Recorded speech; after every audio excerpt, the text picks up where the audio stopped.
Sir কি হলো? Doctor কি বললেন? বাচ্চি ডক্টর বললেন আমি নাকি পারোকে হ্যালুসিনেট করতাম। আমি পারোকে হ্যালুসিনেট করতাম।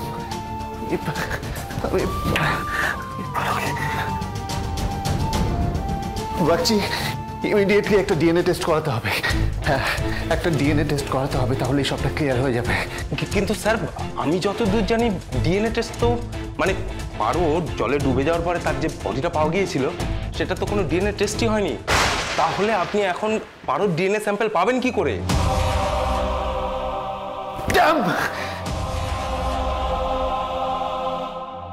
কি করে প্রমাণ করবো আমি?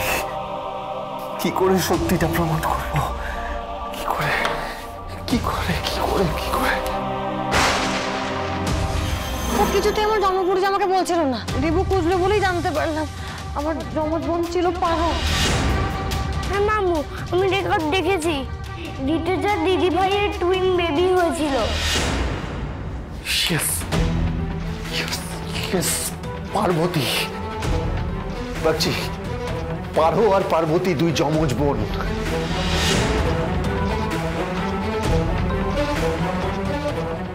আমি যদি এই মেয়েটার ডিএনএ স্যাম্পল পার্বতীর ডিএনএ স্যাম্পলের সাথে মিলিয়ে দেখি তাহলে সবটা ক্লিয়ার হয়ে যাবে। আমি একবার যাই, গিয়ে খোঁজ নিয়ে দেখি ওর বাড়িটা কোথায়। যদি ওর বাড়ি পেয়ে যাই, ওর বাড়ির লোকজনকে পেয়ে যাই, তাহলে তারা নিশ্চয়ই ওর ব্যাপারে সবটা বলতে পারবে। যাই আমি। দাদা দেখুন তো, এই মেয়েটাকে চেনেন?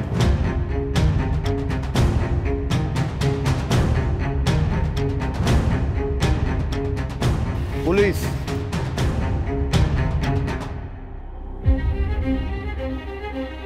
এবার বলুন তো, এই মেয়েটাকে চেনেন? ও এই মেয়েটা? হ্যাঁ, একে তো চিনি। কোথায় থাকে? ওই ভালো থেকো আশ্রমে থাকে। এই তো সামনেই আশ্রমটা। আচ্ছা,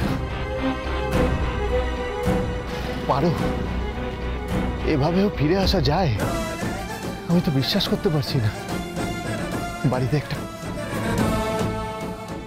না, আমি এখনই কাউকে জানাবো না। আগে আমি নিজে শিওর হই, তারপরে। ওর বাবা মা ওর ফেরার আশায় বসে আছে। আমি এভাবে ওদেরকে মিথ্যে আশা দিতে পারবো না। তুমি আশেপাশে থাকলে সোম থেকে রবি প্রতিদিন রাত ৮টায় স্টার জলসায় ও ডিজনি প্লাস হটস্টারে।